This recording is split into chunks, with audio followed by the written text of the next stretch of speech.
কি অবস্থা ভাতিজা, ভালো নে?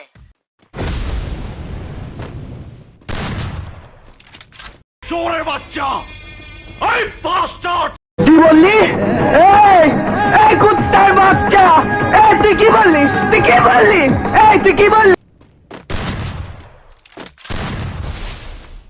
बच गया साला।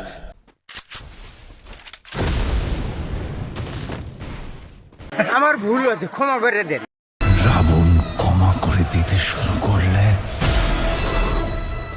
রামায়ণ আবার নতুন করে লিখতে হবে।